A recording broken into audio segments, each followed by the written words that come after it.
দেখতে পাবেন না, কিন্তু আমার যোগ্যতম সভাপতি সাহেবরা দেখতে পাচ্ছেন একটা তরতাজা যুবক মাথাতে একটা টুপি পরে আছেন, দেখেছেন? দেখছেন? মাথাতে একটা টুপি পরে আছে। এই নামগুলো আমাদেরকে ইতিহাসে পড়ানো হয় না, এই নামগুলো আমাদের ইতিহাস থেকে আজকে মুছে ফেলে দেওয়া হয়েছে। যেই মুসলমানদেরকে অ্যাডজুডিকেশনের নাম করে ভারতের মাটিতে ডিভোটার করার চেষ্টা করো, সেই মুসলমানদের কি অবদান এই দেশের প্রতি? যারা ইতিহাস পড়ো না তাদেরকে আমরা ইতিহাস স্মরণ করাতে এসেছি। নামটা হচ্ছে আব্দুল হামিদ। নামটা কি? আব্দুল হামিদ। সালটা ছিল 1965 সাল। সালটা ছিল 1965 সাল। ভারতের সঙ্গে যুদ্ধ লেগেছে পাকিস্তানের। কার সাথে কার? কার সাথে কার? ভারতের সাথে পাকিস্তানের যুদ্ধ লেগেছে। পাকিস্তানকে অস্ত্র দিয়েছে আমেরিকা। কি অস্ত্র দিয়েছে? আমেরিকা। একটা জিনিস মনে রাখবেন, পৃথিবীতে যারা দ্বিতীয় বিশ্বযুদ্ধের পর থেকে দাদাগিরি করছেন তাদের টাকা রোজগারের সব থেকে বড় মাধ্যম হচ্ছে অস্ত্র বিক্রি করা। কি বিক্রি করা? অস্ত্র বিক্রি করা। তো তারা পাকিস্তানকে অস্ত্র দিচ্ছে। আমাদের ভারতের কাছে তখনও সেরকম উন্নত মানের অস্ত্র ছিল না। পাকিস্তানের সেনাবাহিনীরা আমেরিকার কামান পেয়ে, সাজুয়া গাড়ি পেয়ে, দামি দামি অস্ত্র পেয়ে ইন্ডিয়ার ভিতরে ঢুকে চলে আসছে, পাঞ্জাবের কাছাকাছি আসছে যে আমরা পাঞ্জাবকে দখল করে নেব, আমরা সকাল বেলাতে পাঞ্জাবে নাস্তা খাবো, দুপুরে বেলাতে দিল্লিকে দখল করে দিল্লিতে আমরা দুপুরের খাবার খাবো। এই রকম যখন আনন্দে তার আত্মহারা হয়ে গেছে, ভারতের কাছে সেরকম অস্ত্র নেই। আমার এই তরতাজা যুবক, নামটা হচ্ছে তার আব্দুল হামিদ, একটা পুরনো জিপের ভিতরে বারুদ ভরে দিয়ে ওই সাজুয়া গাড়ি আর কামানের সামনে দাঁড়িয়ে গিয়ে সেদিন কামানগুলোকে উড়িয়ে দিয়ে পাকিস্তানকে পিছনে হতে বাধ্য করেছে। নারে তাকবীর! যেই আব্দুল হামিদের এত অবদান ভারতের মাটিতে আছে, সেই আব্দুল হামিদের কমিউনিটিকে 2026 সালে কেউ যদি এসে অ্যাডজুডিকেশনের নাম করে ডিভোটার করে দেওয়ার চেষ্টা করে, আমরা বসে থাকবো না ইনশাআল্লাহ। নারে তাকবীর! কি ভেবেছেন আপনারা? কি করতে চাইছেন আপনারা? কাদেরকে ডিভোটার করার পরিকল্পনা করছেন? যেই জাতি এই ভারতটাকে সব কিছুই দিয়ে গেছে। আপনারা তো লুটেছেন, আপনারা তো লুটতে এসেছেন, আপনারা তো 55 টাকা তেলের দামটা যেটা হওয়া উচিত ছিল সেটাকে আপনারা 106 টাকা করেছেন, 450 টাকার গ্যাসটাকে 1000 করেছেন। আর ইরানের সঙ্গে যুদ্ধ না হলে আমরা তো শুনছিলাম মোল্লাদের কাছ থেকে কিছু কিনে খাওয়া যাবে, বলছে না? চলছে না?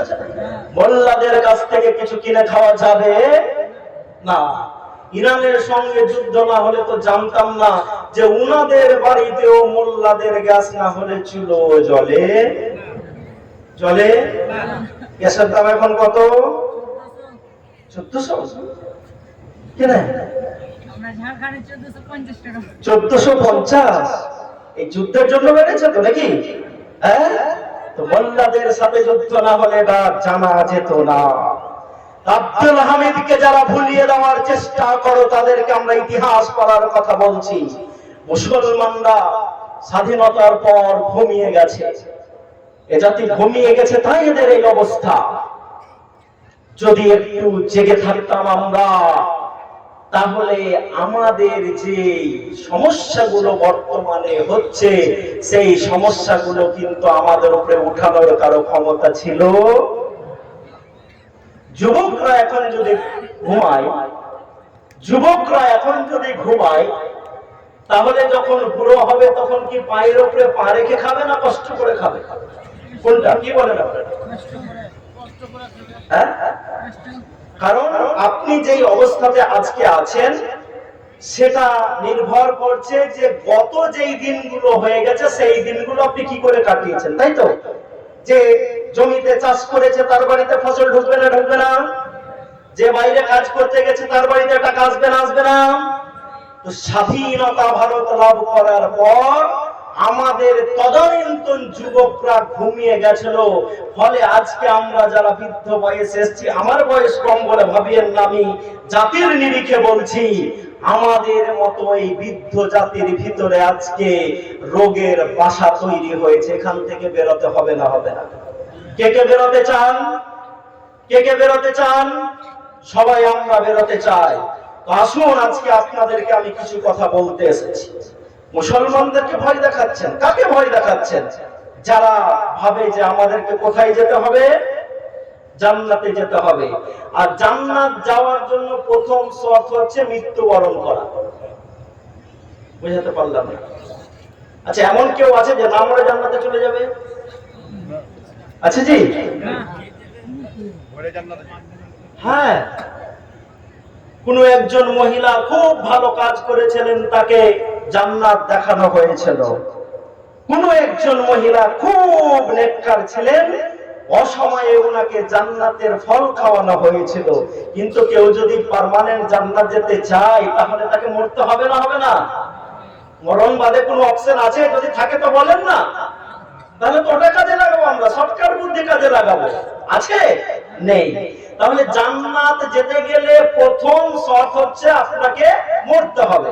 তো যে জাতি জান্নাত যেতে চাই, সেই জাতি মরণকে ভয় পায়? পায় না। তাই কোন একজন প্রধানমন্ত্রীর শালী এসে ফিলিস্তিনের ভিতরে ঢুকেছেন। ফিলিস্তিনের ভিতরে ঢোকার পর কোন একজন মায়ের সঙ্গে কথা বলেছেন। কথা বলার পর বলছেন, আপনাদের বাড়িতে তো যখন তখন ইসরায়েল বোমা ফেলে দেয়। বলে হ্যাঁ বোন, ফেলে দেয়।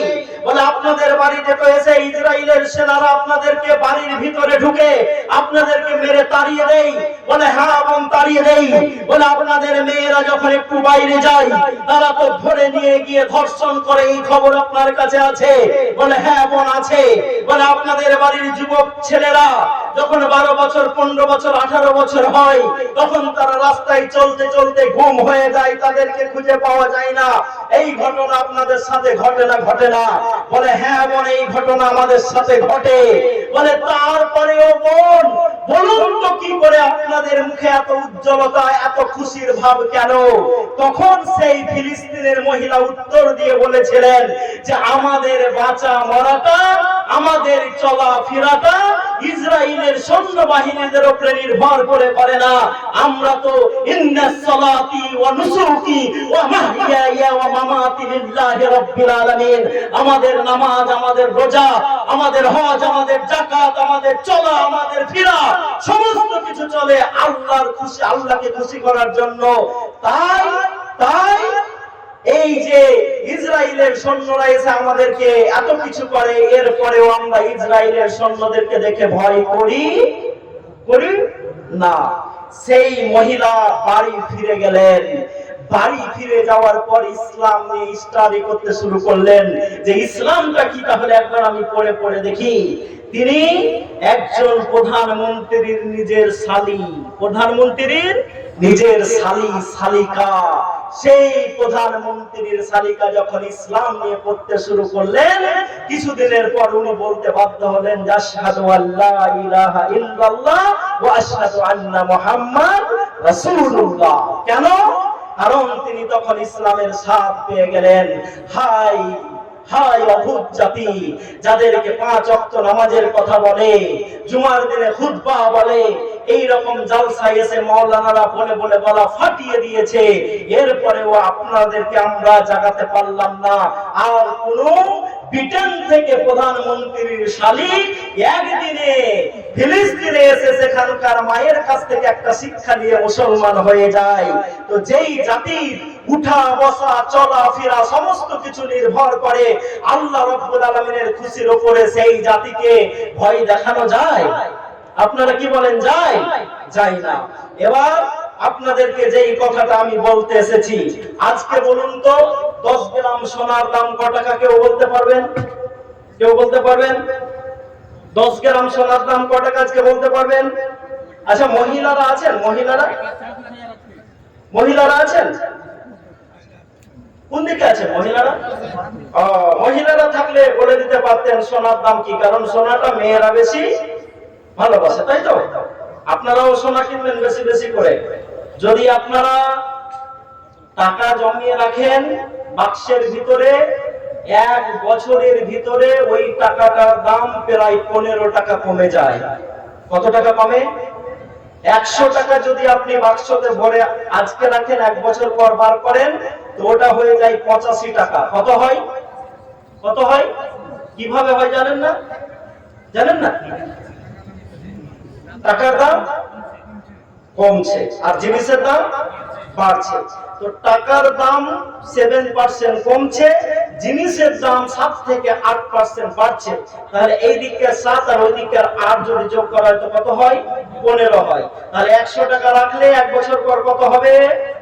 কত হবে? 85 টাকা হয়ে যাবে। যদি টাকা থাকে তো সোনা কিনবেন, না হয় জমি কিনবেন। মনে থাকবে, সোনা কিনবেন না হয় কি কিনবেন?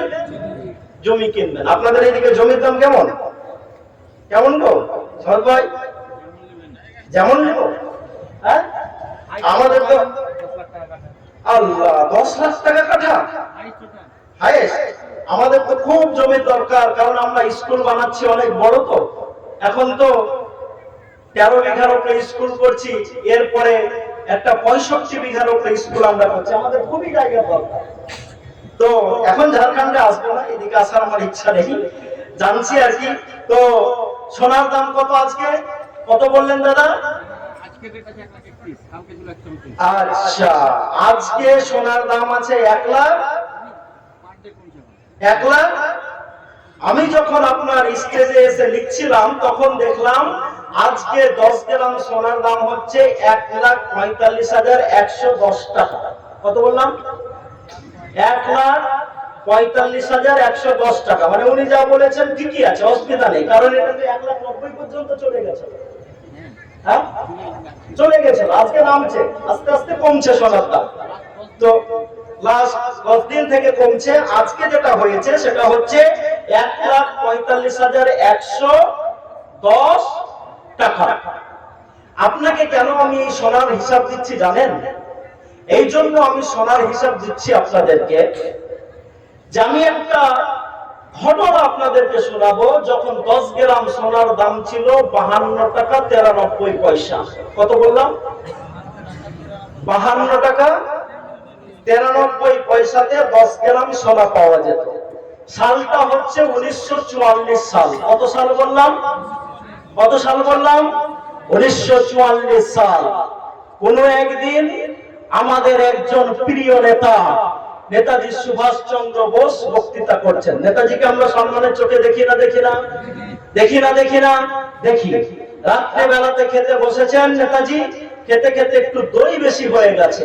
আজকে আমি যখন সাউথ ভাইয়ের বাড়িতে খাচ্ছিলাম তো এত রকম খাবার দিয়েছেন আল্লাহ, আমার মনে হচ্ছে যে 3 দিন না খেয়ে থাকলে খুব ভালো হতো। সেই অপশনটা ছিল না, তাহলে এটা করতাম। এত ভালো খাওয়ায় মানুষকে, হ্যাঁ? তো আল্লাহ বরকত দিক। সবাই সেবা করতে পাই না, সবার বাড়িতে সেবা লওয়ারও মানুষের ভাগ্যে জুটে না। মানুষের মনকে বড় থাকতে হবে। তো রাত্রি বেলাতে খেতে বসেছেন সবাই মিলে, একটু দই বেঁচে গেছে। দইটা যখন বেঁচে গেছে তখন সেই দইটা দেওয়া হচ্ছে নেতাজির পাতে। নেতাজি বলছেন আমাকে কেন বেশি দই দেওয়া হচ্ছে? বললেন আপনি যে আমাদের নেতাজি, একটু বেশি দই হলে আপনি খান, অসুবিধা নাই। নেতাজি বললেন দইটা সবার পাতে সমান করে ভাগ করে দেওয়া উচিত ছিল। আমি নেতা হলেও তোমাদের সবাইকে নিয়ে আমি নেতা, আমি একাই নেতা নয়। তোমরা কি উমারের জীবনী পড়নি? তোমরা কি উমারের জীবনী পড়নি? যে কোন একদিন একজন সাহাবী ভাবছেন বিশ্বজাহানের দ্বিতীয় খলিফা আমিরুল মুমিনিন হযরত উমরের বাড়িতে কত ভালো ভালো খাবার হয়, আমি মেহমান হয়ে তার বাড়িতে যাব। উমর বসে আছেন, এসে সালাম দিয়ে বললেন আসসালামু আলাইকুম ইয়া আমিরুল মুমিনিন। ওয়া আলাইকুম সালাম ওয়া রাহমাতুল্লাহি ওয়া বারাকাতুহু। কেমন আছেন? ভালো কুশল বিনিময় হয়ে গেল। বললেন আজকে আপনার বাড়িতে আমি মেহমান হিসেবে থাকতে চাই। উমর মেহমানকে গ্রহণ করলেন। রাত্রি বেলাতে যখন খেতে বসছেন, মেহমান ভাবছেন আমি এমন একটা লোকের বাড়িতে খেতে বসেছি যেই লোকটা আজ আজকে পৃথিবীর অর্ধেক জায়গা শাসন করছেন। তিনি হচ্ছেন আমাদের আমির, তিনি হচ্ছেন আমাদের প্রেসিডেন্ট, তিনি হচ্ছেন আমাদের নেতা। তার বাড়িতে খেতে এসেছি, আমি সেখান থেকে খেতে পাবো ভালো ভালো মাংস, সেখান থেকে আমি খেতে পাবো ভালো দই, সেখান থেকে আমি খেতে পাবো ভালো হালুয়া। খেতে যখন বসেছেন সেই সময়তে দেখা গেল যখন বাড়ির দিক থেকে রুটি এনে দেওয়া হচ্ছে, তখন উমারের সামনে যেই রুটিটা এনে দেওয়া হচ্ছে সেটা হচ্ছে আটার রুটি, আটাটাকে চালা হয়নি। ওই সাহাবী উমারকে বললেন, হে উমার, আপনি কি চালা আটার রুটি খেতে ভালোবাসেন না?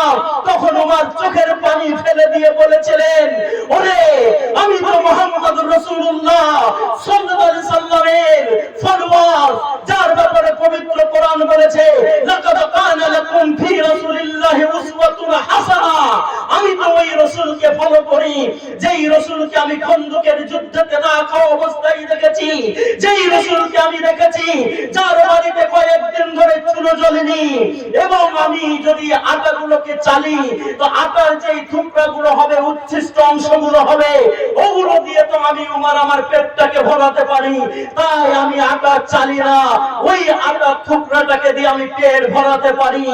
সেই নেতাজি, যেই নেতাজি দয়ের কথা বলে উমারের উপমা দেন, সেই নেতাজি 1944 সালে কোন একদিন বক্তৃতা দিতে গিয়ে বলেন, আমাদের দেশকে ইংরেজরা পরাধীন করে রেখেছে, আমাদের এখানে নীল চাষের নামে এখানকার চাষিদেরকে পিটিয়ে পিটিয়ে পিঠের চামড়া তুলে দেওয়া হয়, এখানকার স্বাধীনতা সংগ্রামীদেরকে জেলের ভিতরে ভরে দিয়ে বাড়ির তৈরি রুটি খেতে দেওয়া হয়, এখানকার আজাদের জন্য যারা লড়াই করে তাদেরকে কাকড়া বিচ্ছার ছেলে ভরে দিয়ে তাদেরকে কামড় দিয়ে দিয়ে বেড়ে দেওয়া হয়।